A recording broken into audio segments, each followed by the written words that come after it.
여러분, 혹시 이런 생각 해보신 적 있으신가요? 왜 나는 이렇게 열심히 사는데 하는 일마다 꼬일까? 왜 나한테만 이런 불행한 일들이 반복되는 걸까? 내 운명은 왜 이렇게 꽉 막혀버린 걸까?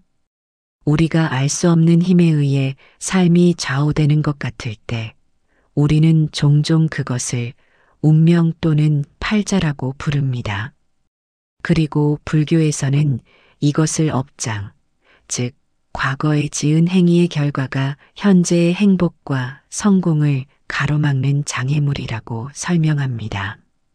업장은 마치 맑은 물에 들이운 먹구름과 같아서 아무리 좋은 기회가 와도 그것을 보지 못하게 하고 아무리 노력해도 그 결실을 얻지 못하게 만듭니다.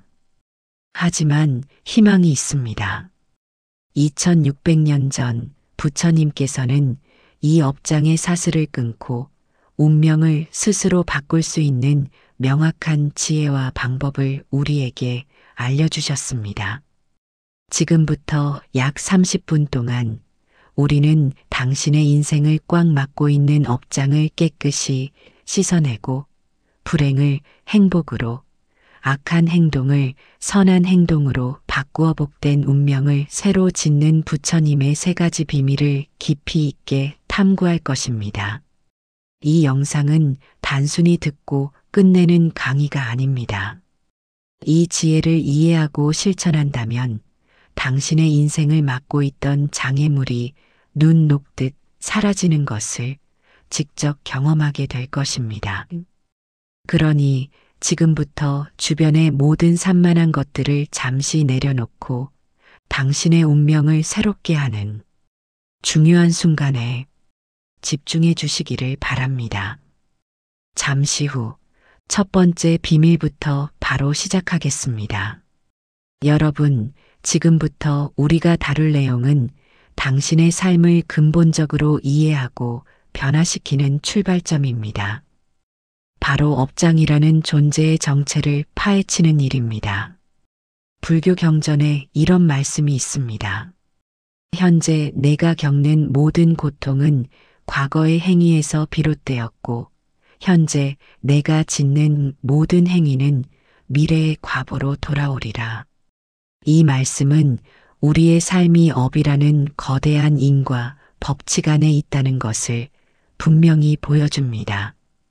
업은 단순히 운명이나 숙명이 아닙니다. 업은 행위 그 자체입니다. 우리가 생각하고 말하고 행동하는 모든 것이 씨앗이 되어 우리의 마음밭에 심어지고 언젠가 반드시 그 열매를 맺는다는 것이죠. 이 열매가 좋으면 복이 되고 나쁘면 고통이 됩니다. 문제는 우리가 의식하지 못한 채 심었던 수많은 나쁜 씨앗들이 현재의 삶에 드리워져 장애물로 작용한다는 것입니다. 이것이 바로 우리가 업장이라고 부르는 것입니다. 업장은 왜 운명을 가로막는가? 업장은 우리의 삶을 마치 안개가 자욱한 미로처럼 만듭니다. 우리는 분명 열심히 노력하고 있는데 목표 지점은 보이지 않고 계속 엉뚱한 길로만 헤매게 됩니다. 여러분은 아마 이렇게 반문할 것입니다. 나는 남에게 피해 준 적이 없는데 왜 내게만 이런 일이 생기나요? 부처님은 우리가 짓는 업의 범위를 단순히 물리적인 행동에만 한정하지 않으셨습니다. 업은 크게 세 가지 문을 통해 들어옵니다. 신혼몸으로 짓는 행위, 살생, 도둑질, 음란한 행위 등, 구업입으로 짓는 행위, 거짓말, 욕설, 이간질, 험담 등, 의업 마음으로 짓는 행위, 탐욕, 성냄, 어리석음 잘못된 생각 등 우리가 가장 놓치기 쉬운 것이 바로 의업, 즉 마음으로 짓는 업입니다.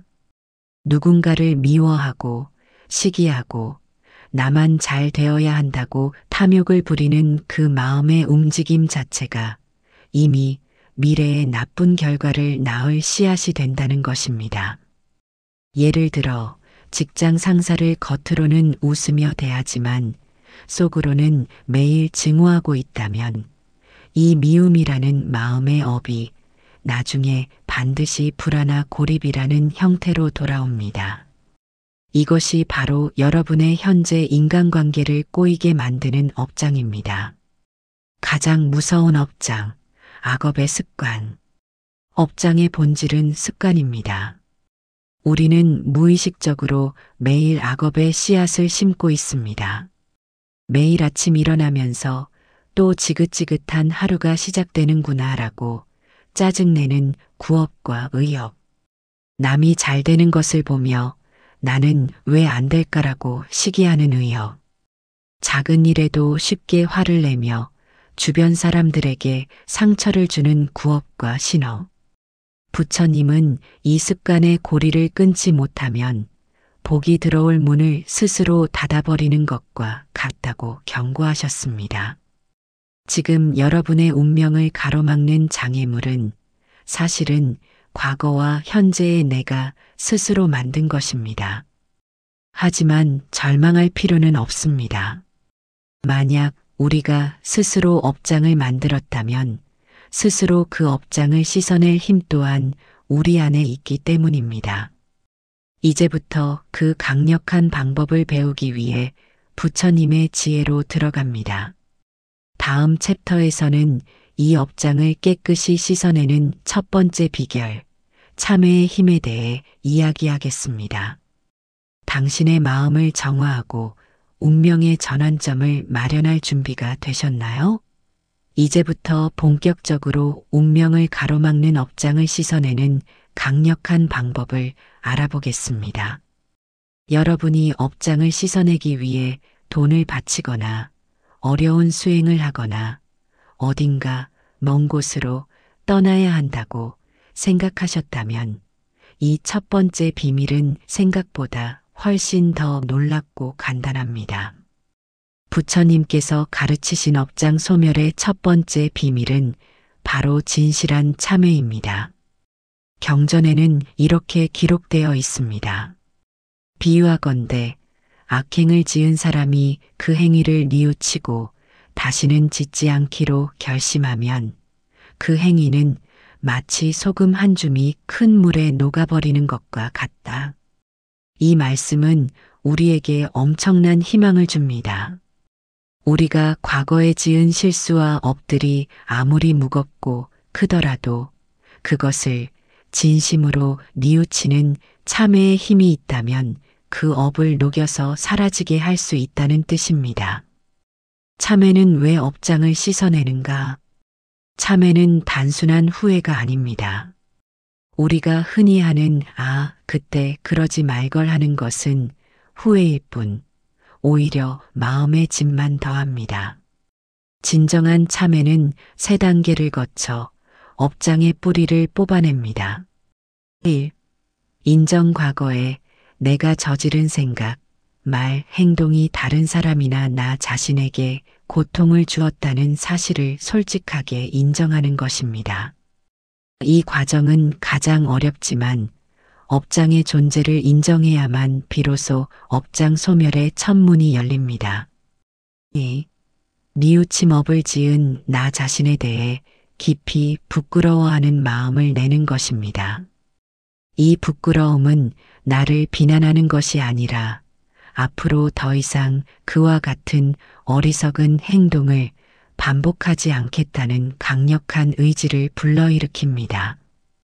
진정한 뉘우침은 과거를 청산하는 정신적인 세제와 같습니다.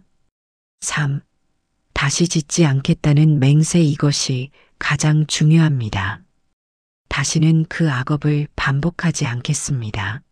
라고 굳게 맹세하는 것입니다. 마치 깨진 그릇을 버리고 새 그릇을 사는 것처럼 과거의 나쁜 습관과 완전히 결별하는 순간입니다. 만약 여러분이 누군가에게 상처 주는 말을 자주 했다면 진실한 참회는 단순히 미안해라고 말하는 것을 넘어섭니다. 내가 습관적으로 남의 말을 함부로 했다는 것을 인정합니다. 인정. 내 말 때문에 상처받았을 상대방을 생각하니 마음이 아프고 부끄럽습니다. 뉘우침. 오늘 이 순간부터 다른 사람의 말을 하기 전에 반드시 3번 생각하고 남을 칭찬하는 말만 하겠습니다. 맹세. 이처럼 구체적인 맹세가 수반될 때 과거의 구업입으로 짓는 업은 그 힘을 잃고 사라지게 됩니다. 참회의 실천. 매일 저녁 5분 업장 소멸 시간.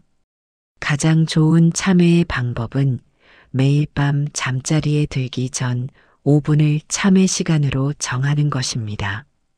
눈을 감고 하루 동안 내가 저지른 3가지 업신업, 구업, 의업을 되돌아봅니다. 가장 크게 후회되는 행동 1가지를 골라 위에서 배운 인정, 뉘우침, 맹세의 3단계로 마음속으로 소리내어 참회합니다. 이때 가장 중요한 것은 진심입니다. 진심으로 후회하고 다시는 안 하겠다고 다짐하면 그 순간 여러분의 업장 목록에서 그 악업이 삭제되는 기적을 경험할 수 있습니다. 여러분 기억하십시오. 부처님은 죄를 용서해 주는 분이 아니라 스스로 죄를 씻어내는 방법을 알려주신 분입니다. 참회는 외부의 힘이 아니라 당신 스스로가 당신의 운명을 정화하는 가장 강력하고 위대한 첫걸음입니다. 이제 참회의 힘으로 과거를 깨끗이 청산했다면 다음 챕터에서는 현재의 행동을 바꾸어 악업이 아닌 선업을 쌓아 올리는 2번째 비밀을 알아보겠습니다. 여러분의 삶에 진정한 복을 끌어당기는 핵심 원리입니다. 업장 소멸의 2번째 비밀은 악업의 고리를 완전히 끊고 선업을 자동으로 쌓게 만드는 지혜와 통찰을 얻는 것입니다. 이는 마치 과거의 습관적인 실수를 깨달음의 통찰력으로 바꾸는 작업과 같습니다. 부처님께서는 이런 말씀을 하셨습니다. 지혜는 밤을 밝히는 등불과 같아서 어리석음의 그림자를 몰아내고 모든 행위를 밝게 비춘다. 우리가 왜 악업을 짓게 되는지 아십니까? 바로 어리석음 때문입니다. 어리석음은 사물을 있는 그대로 보지 못하고 나라는 생각에 집착하여 모든 것을 왜곡해서 바라보는 마음의 상태를 말합니다. 이 어리석음이 탐욕과 분노라는 불길을 일으켜 결국 악업을 짓게 만듭니다. 악업을 짓게 하는 근본 원인 나에 대한 집착. 부처님의 통찰에 따르면 모든 악업은 나에 대한 집착에서 출발합니다. 이건 내 것인데. 탐욕 악업. 남의 것을 훔치거나 부정한 방법으로 취한다. 내 기분을 상하게 했어. 분노 악업. 폭언이나 폭행으로 상대에게 해를 입힌다. 내가 옳고 너는 틀렸어. 어리석음 악업. 편견과 아집으로 남을 비난하고 이간질한다. 이러한 나 중심의 사고방식을 지혜로 바꾸는 것이 2번째 비밀의 핵심입니다. 우리는 2가지 통찰을 통해 이 악업의 고리를 끊을 수 있습니다. 통찰 1. 모든 것은 변한다. 무상. 세상에 영원한 것은 아무것도 없습니다. 나의 감정도, 나의 재산도, 심지어 나의 몸도 매 순간 변하고 사라집니다. 부처님은 이것을 무상이라고 가르치셨습니다. 만약 여러분이 누군가에게 화가 나서 당장 복수하고 싶다고 가정해 봅시다. 그때 이 지혜를 적용해 봅니다. 지금 이 분노의 감정은 영원하지 않다. 잠시 후면 사라질 것이다. 상대방 역시 계속 변하고 있다. 오늘의 그 사람이 내일의 그 사람은 아니다. 이 통찰은 분노가 폭발하기 직전에 제동을 겁니다. 잠시만, 내가 영원하지 않은 감정에 휩쓸려 되돌릴 수 없는 악업을 짓는 건 너무 어리석지 않은가? 라고 자문하게 만드는 것이죠. 분노가 일어날 때마다 모든 것은 변한다는 진리를 떠올리면 그 감정의 파도에 휩쓸리지 않고 객관적으로 상황을 바라볼 수 있게 됩니다. 이 순간 악업을 짓는 습관은 사라지고 평정심이라는 선업이 쌓이기 시작합니다. 우리의 삶은 나 혼자만의 노력으로 이루어진 것이 아닙니다. 공기를 제공하는 나무, 밥상을 차려준 농부, 옷을 만든 사람, 이 모든 것이 복잡하게 얽혀 나의 존재를 가능하게 합니다. 부처님은 이것을 연기라고 가르치셨습니다. 이 지혜는 우리 안에 있는 이기심과 탐욕을 녹여냅니다. 내가 지금 쥐고 싶어하는 이 재물은 나 혼자 만든 것이 아니라 수많은 인연의 도움이 합쳐져 만들어진 것이다. 내가 지금 성공했다고 자만하는 이 위치 역시 수많은 조력자 덕분이다. 이 통찰을 얻으면 우리는 자연스럽게 감사하는 마음을 갖게 됩니다. 모든 것이 연결되어 있다는 것을 안다면 남에게 해를 끼치는 행동은 곧 나 자신에게 해를 끼치는 것과 같다는 것을 깨닫게 됩니다. 예를 들어 업무에서 이익을 독점하려던 탐욕적인 마음이 사라지고 함께 잘 사는 것이 곧 나에게 돌아오는 복이다라는 지혜로운 마음으로 바뀝니다. 이 마음이 곧 보시나눔마 자비라는 선업으로 이어지며 여러분의 운명에 긍정적인 영향을 미치기 시작합니다. 지혜와 통찰은 이렇게 악업을 짓는 근본 원인인 어리석음의 불을 끄는 강력한 소화기입니다. 매 순간 나라는 집착을 내려놓고 모든 것은 변하고 모든 것은 연결되어 있다는 부처님의 가르침을 마음에 새기십시오. 이제 가장 중요한 단계가 남았습니다. 바로 새로운 복을 짓는 것입니다. 아무리 마음을 비우고 지혜를 얻어도 그것을 일상에서 실천하여 습관으로 만들지 않으면 운명은 바뀌지 않습니다. 업장 소멸과 복을 짓는 부처님의 세 번째 비밀은 바로 선한 행위를 반복하는 실천과 습관입니다. 부처님은 이렇게 말씀하셨습니다. 작은 선행이라도 하찮게 여기지 말라. 작은 물방울이 모여 큰 항아리를 가득 채우듯이 작은 선행이 모여 큰 복을 이룬다. 이 말씀은 우리가 거창한 일을 해야만 복을 짓는 것이 아님을 알려줍니다. 매일의 작은 친절, 매일의 짧은 수행, 매일의 긍정적인 말 한마디가 모여 여러분의 운명 지도를 완전히 새롭게 그려냅니다. 복을 짓는 세 가지 일상 습관, 신몸, 구입, 의마음. 업이 세 가지 문몸, 입, 마음을 통해 들어왔듯이 복 역시 이 세 가지 문을 통해 쌓여야 합니다. 부처님은 이 세 가지 문을 통해 착한 일을 반복하는 구체적인 실천법을 가르치셨습니다. 몸으로 짓는 복신업 나눔과 봉사. 복을 짓는 가장 직접적인 몸의 행위는 나눔 보시과 봉사입니다. 많은 사람들이 보시를 돈이라고만 생각하지만 부처님은 7가지 종류의 나눔 7종 보시를 가르치셨습니다. 물질 보시 돈이나 물건을 나누는 것, 법 보시 진리나 지식을 나누는 것, 지금 제가 여러분께 이 지혜를 나누는 것처럼 힘 보시 나의 노력과 시간을 나누는 것, 봉사, 얼굴 보시 항상 미소 짓는 얼굴로 대하는 것, 눈빛 보시 온화하고 따뜻한 눈빛으로 상대방을 바라보는 것, 언어 보시 따뜻하고 부드러운 말로 격려하는 것, 좌석 보시 좋은 자리를 양보하는 것. 여러분은 매일 아침 출근길에 얼굴 보시와 눈빛 보시를 실천할 수 있습니다. 엘리베이터에서 만난 사람에게 따뜻하게 미소 짓고 찡그린 얼굴 대신 온화한 눈빛을 건네는 것. 이것이 바로 복을 끌어당기는 가장 빠르고 쉬운 몸의 습관입니다. 미소는 주변 사람의 마음을 편안하게 하고 그 복은 반드시 나에게 돌아옵니다. 2. 입으로 짓는 복구업 칭찬과 격려. 우리의 입은 복을 짓는 가장 강력한 도구이자 동시에 악업을 짓는 가장 흔한 통로입니다.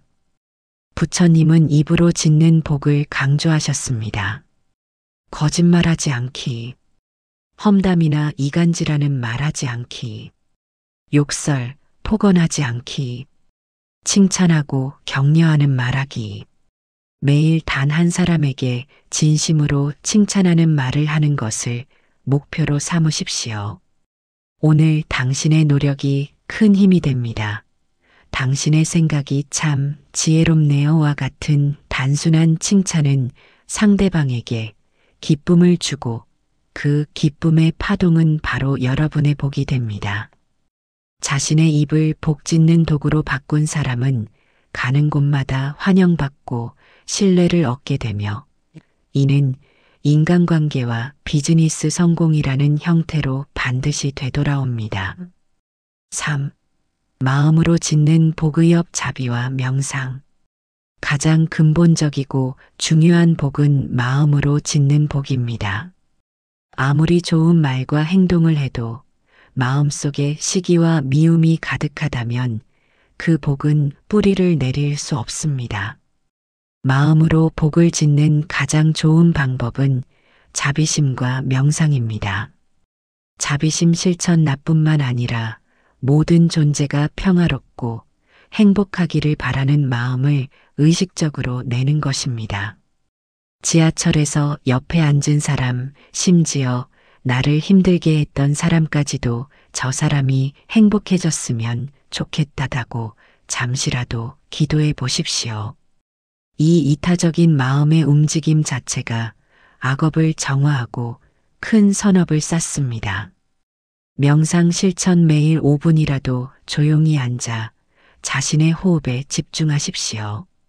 명상은 마음의 먼지 탐욕, 분노, 어리석음을 털어내고 지혜가 자리 잡을 수 있는 깨끗하고 고요한 공간을 만듭니다. 고요한 마음이야말로 모든 복을 담을 수 있는 복그릇 그 자체입니다. 복된 운명을 위한 마지막 약속. 여러분, 부처님의 가르침은 결코 어려운 교리가 아닙니다. 참회각오 청산 지혜 현재 통찰 실천 미래 건설이라는 명확하고 실용적인 운명 리셋 프로그램입니다. 지금까지의 지혜를 통해 당신은 더 이상 운명의 피해자가 아닙니다. 당신은 이제 당신의 운명을 창조하는 위대한 건축가입니다. 오늘부터 이 3가지 비밀을 습관화하십시오. 매일 작은 복을 짓는 물방울이 모여 당신의 인생이라는 항아리를 행복과 성공으로 가득 채우는 놀라운 기적을 경험하게 될 것입니다. 이 영상이 여러분의 삶에 진정한 평화와 번영을 가져다주는 등불이 되기를 기원하며 마음이 쉬는 절 채널은 앞으로도 부처님의 지혜를 나누는데 최선을 다하겠습니다. 시청해 주셔서 진심으로 감사합니다. 성불하십시오.